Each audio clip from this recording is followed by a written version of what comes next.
India में जो रोला मचा हुआ है, जिस तरीके से जो इस्राएली वहाँ पर एम्बेसडर मौजूद हैं और वो ये कह रहे हैं कि हम किसी सूरत भी नहीं चाहते कि पाकिस्तान इस अमन डील का हिस्सा बने, या हम उसके किरदार को एक्सेप्ट नहीं कर रहे, और उसको लेकर साथ में इंडियन मीडिया पूरा अटैच करके, मतलब ये जो ट्राइका बन गया है अफगानिस्तान, इंडिया और इसराइल का, ये पाकिस्तान के लिए आइंदा आने वाले दिनों में कुछ अलार्मिंग हो सकता है, क्योंकि जो भी है इसराइल वैसे बहुत इन्फ्लुएंस्ड है, और बहुत वो अगर अमेरिका पर उसकी पूरी मोनोपोली जो है वो मौजूद है, तो पाकिस्तान तो उसके मुकाबले में बहुत छोटा सा मुल्क है।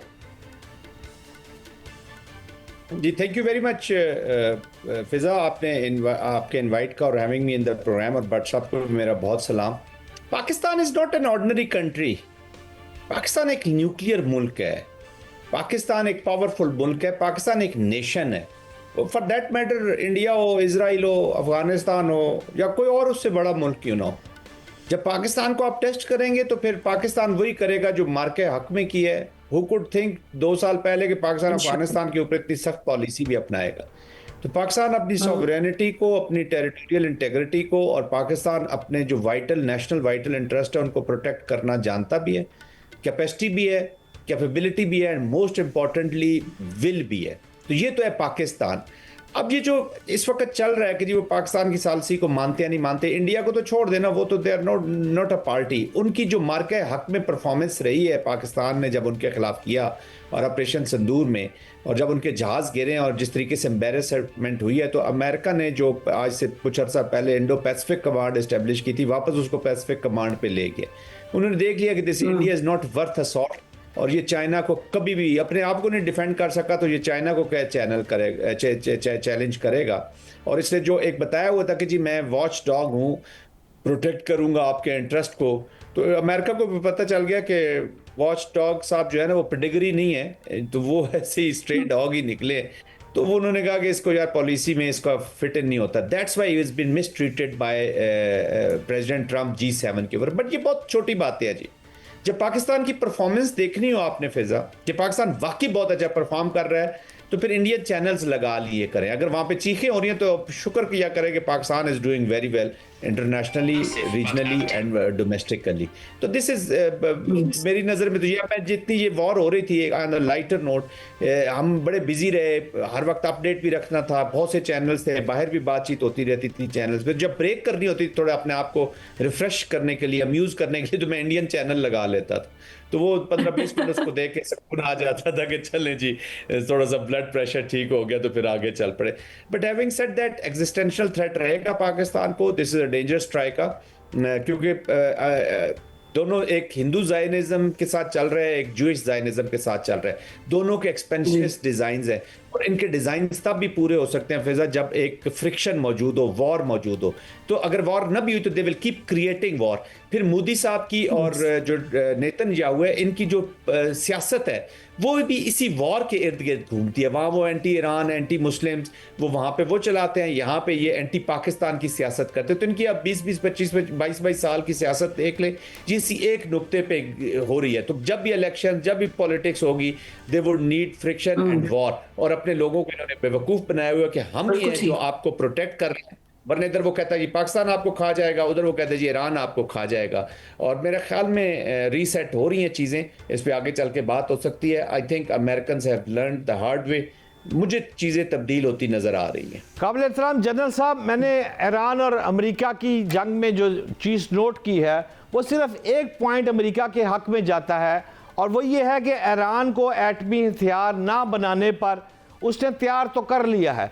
दूसरा, अमेरिका की जीत, ये भी मैं समझता हूँ कि वो इस जंग से बड़ी खामोशी से निकल जाने में कामयाब हो गया है। मैं आपसे ये जानना चाहता हूँ कि क्या दोनों के लिए विन विन सूरत हाल है, और साथ ये भी बताते जाइएगा कि इस्लामाबाद ने जो मुआहदा कराया है, इसने तो इसराइली इस्टेब्लिशमेंट को शदीद हैरत और सदमे से दो चार कर दिया है, और जो अमरीकी नायब सदर और सदर साहब हैं वो तो ये कह रहे हैं कि 2/3 जो हथियार इस्तेमाल हुए इसराइल को बचाने के लिए वो अमेरिका के अफराद ने बनाए हुए थे, और ट्रंप साहब कहता है मेरे कंट्रोल में है। तो जानना ये चाहता हूँ, ये आपस में कोई भाईबंदी है, हमें बेवकूफ़ बनाया जा रहा है, या फिर वाकई इसराइल जो है वो उसके कंट्रोल से आहिस्ता आहिस्ता बाहर निकलता जा रहा है जनरल साहब? देखिए, इस वॉर की वजह से, इस मिसकैलकुलेशन की वजह से, बड़े एहतराम के साथ, America has lost a lot, अपनी ग्रेस, अपनी यूनिलैटरल पावर, अपना डिप्लोमेटिक वो सारा कुछ। लेकिन लॉस इस तरह कंप्लीट हुआ नहीं। ऐसे नहीं मैं कह सकता कि अमेरिका को कुछ हासिल भी नहीं हुआ। दे वर पुश्ड इनटू दिस वॉर। उसको, अमेरिका को जो गुस्सा है वो यही है कि मुझे इससे झूठ बोला गया, मुझे गलत ब्रीफिंग दी गई, मेरी असेसमेंट गलत होगी। हालांकि अमेरिकन इंटेलिजेंस ने और अमेरिकन मिलिट्री ने असेसमेंट से ही उनको प्रेसिडेंट को दी थी, but he was sucked into this war by Netanyahu. और मोसाद के चीफ ने जब सिचुएशन रूम में उन्होंने ब्रीफ किया प्रेसिडेंट ट्रंप को कि जी 4-5 दिन की वॉर होगी, रिजीम कोलैप्स हो जाएगी, देयर बी अनदर रिजीम, लोग ऑलरेडी जो रेडिकल रिजीम है इसके खिलाफ है, ये उनको ब्रीफिंग दी गई थी। वहाँ से डिफाइंस ने जन्म लिया। वहाँ से डिफाइंस की वजह से जो 90 मिलियन के करीब ईरानियन थे, उनके आपस में अगर कोई डिफरेंसेस थे भी तो उसको छोड़ के वो इकट्ठे खड़े हो गए और इकोनॉमिक प्रेशर पॉइंट डेवलप हो गया, Hormuz, which is the product of this war. तो उसने टर्न कर दिया। अभी तो खुद प्रेसिडेंट ट्रंप कह रहे हैं जी मेरे पास तो 4 दिन के स्ट्रेटेजिक रिजर्व रह गए थे तेल की सूरत पे, इकोनॉमिक प्रेशर बिल्ट हुआ, ही हैज़ लॉस्ट पोलिटिकली, नुकसान हुआ। 4 कांग्रेसमैन ने अलग वोट दिया जो कि सिंबॉलिक ही था, लेकिन ये मैसेज ज़रूर जाता है। तो उनको इस डील की तरफ जाना पड़ा। मेरे ख्याल में एक लार्जर से अब आहिस्ता आहिस्ता ये सेंस डेवलप हो रही है अमेरिका के अंदर भी कि ये इजराइल जो है एक स्ट्रेटेजिक लायबिलिटी है, स्ट्रेटेजिक पार्टनर नहीं है। तो मिडल ईस्ट में मैं एक नई चेस बोर्ड को लगते हुए देख रहा हूँ जिसमें ईरान का रोल भी मौजूद है। और मेरे ख्याल में अमेरिका ने, प्रेसिडेंट ट्रंप ने इस चीज़ को भांप लिया है, वरना जेडी वैंस इतनी सख्त स्टेटमेंट कल रात को न देते इजराइल के बारे में जिसका आप जिक्र कर। इजराइल की कबीना पे, यस। जनरल साहब, अभी जिस तरह बात करें कि मिडिल ईस्ट में ईरान का रोल भी हो सकता है, लेकिन अगर इसी तरह देखा जाए मिडिल ईस्ट में इस टाइम दुबई बिल्कुल एक अलग पॉलिसी लेकर चल रहा है और उसके जो करीबी ताल्लुकात हैं इंडिया के साथ या इसराइल के साथ, और ईरान, आई बिलीव कि मिडिल ईस्ट में सबसे ज्यादा एक जो हेटेड जो दोनों कंट्रीज के दरमियान डेवलप हुआ है वो यूएई और ईरान के दरमियान हुआ है। तो ईरान अगर दोबारा एक नया, अगर ये पूरा दोबारा से एक हिस्ट्री लिखी जा रही है और पूरा दुनिया का नक्शा रिवैम्प हो रहा है, तो फिर मिडिल ईस्ट के अंदर ये दोनों ममालिक के दरमियान कुर्बतें या कुछ सुलह सफाई होती नजर आ रही है आपको, या दुबई उसी पॉलिसी में चलेगा जो कि एंटी ईरान होगी? देखिए फिजा, इंटरनेशनल पॉलिटिक्स में ये पॉलिसीज पास्ट से जुड़े रहना ये होता नहीं है जी। आपका इंटरेस्ट होता है, आपकी दोस्ती आपके इंटरेस्ट से होती है। ये यूएई जिसका आप जिक्र कर रही है, ये इब्राहिम अकॉर्ड में भी मौजूद है। जो लार्जर पहले, अगर इफ यू अलाउ मी, जो लार्जर प्लान था मिडल ईस्ट का वो क्या था कि जी इस बिग एलिफेंट इजराइल को पुश किया जाए मिडल ईस्ट के अंदर, गल्फ कंट्रीज और इस रीजन में, और ईरान का खौफ रख के, ईरान से डरा के, ईरान को एक बड़ा एनिमी तस्वर करके जो सिक्योरिटी आर्किटेक्चर है मिडल ईस्ट का वो जोड़ा जाए इजराइल के साथ कि Israel is the only net security provider इस रीजन के बीच में। तो सब उसके साथ जुड़े और साथ ही पॉलिटिकल प्रॉम क्या चलाया, इब्राहिम अकॉर्ड, और यूएई उसमें गया, जॉर्डन ऑलरेडी आपको पता है इजिप्ट के ताल्लुकात है, और अफ्रीकन कंट्रीज भी डालेगी। और अभी बार बार अभी कुछ इस नाराजगी से पहले ट्रंप 2-3 दफा जिक्र कर चुके थे इस इब्राहिम अकॉर्ड का, उसमें जाना चाहिए ताकि political settlement. That backfired. Israel की ये जो जंग ईरान के साथ हुई है इसमें बहुत सी चीज़ें बैकफायर्ड। कतर ने, सऊदी अरेबिया ने, कुवैत ने, ओमान ने रिस्ट्रेंट दिखाया गया इनकी तरफ से, और बड़ा रिस्ट्रेंट दिखाया गया। हालांकि सऊदी अरेबिया भी टारगेट हुआ, उसके जो भी अहदाफ थे मिलिट्री के, जहाँ पे अमेरिकन डिप्लॉयमेंट्स थी, कतर में हुए, लेकिन रिस्ट्रेंट दिखाया। यूएई ने रिस्ट्रेंट शायद न दिखा सका उतना, लेकिन यूएई ने फिर अपने राब्ते बहाल किए ईरान के साथ इसी वॉर के बीच में, तो वो भी रिव्यू कर सकते हैं। तो जब ये इस सिक्योरिटी आर्किटेक्चर जिसके साथ मिडल ईस्ट जुड़ा हुआ है, उसने जब उसको देखा कि ये तो मुझे प्रोटेक्ट कर ही नहीं सकता, तो they are going to review it फिजा बहुत जल्दी। और ईरान भी अगर अपनी बट सर, हम पाकिस्तान ने दोनों को कंट्रीज को साथ लेकर चलना है ना। दुबई भी हमारे लिए उतना इंपॉर्टेंट है, हमारा ब्रदर मुल्क है, और ईरान भी। तो पाकिस्तान एक बड़ी टफ स्पॉट में आ जाएगा। बट ये तो खैर एक डिप्लोमेसी और ये पूरे उसमें हमारे फॉरेन पॉलिसी में चली गई हो। जी जी, पाकिस्तान टफ स्पॉट में नहीं आएगा जी। वो देखें, Pakistan is a sovereign country.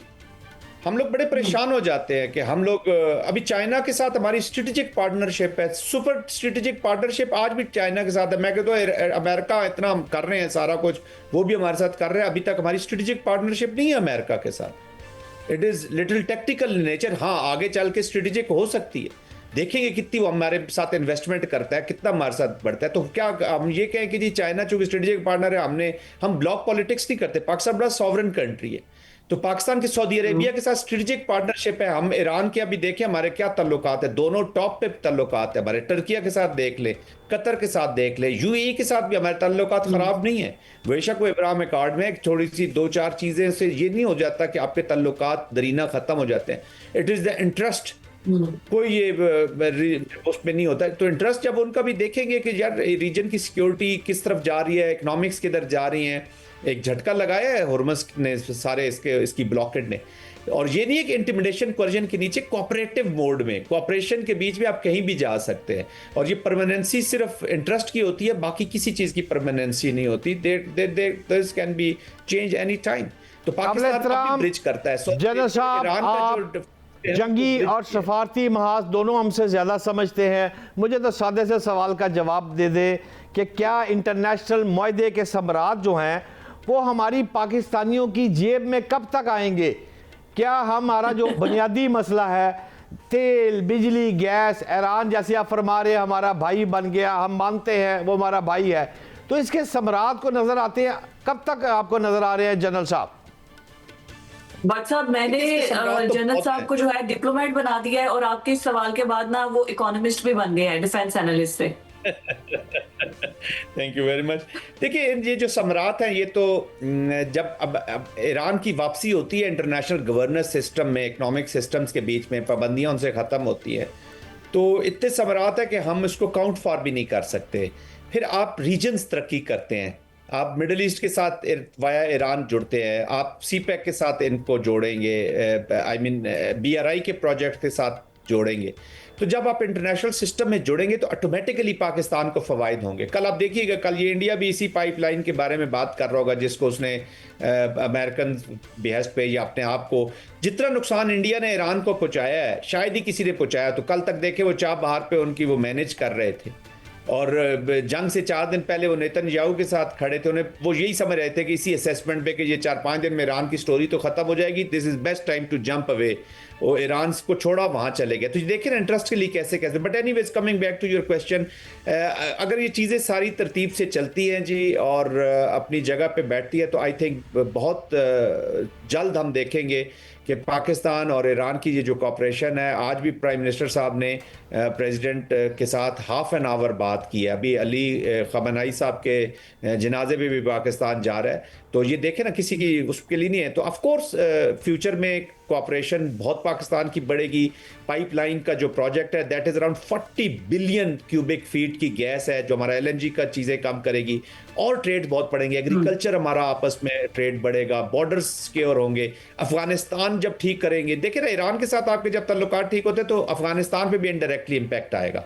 और फिर आपकी रीजनल अप्रोच के साथ जब अफगानिस्तान को आप डबटेल करते हैं तो ये पूरा region, Afghanistan, Iran, central Asia, Pakistan, China, ये जब जुड़ता है तो this is a regional progress. Huge impact है और बहुत जल्द आ सकते हैं अगर ये चीज़ें अपनी जगह सही चलती हैं और अनफोल्ड वैसी ही होती हैं जैसे पाकिस्तान कोरियोग्राफ कर रहा है। तो इंशाल्लाह it will be very very fruitful.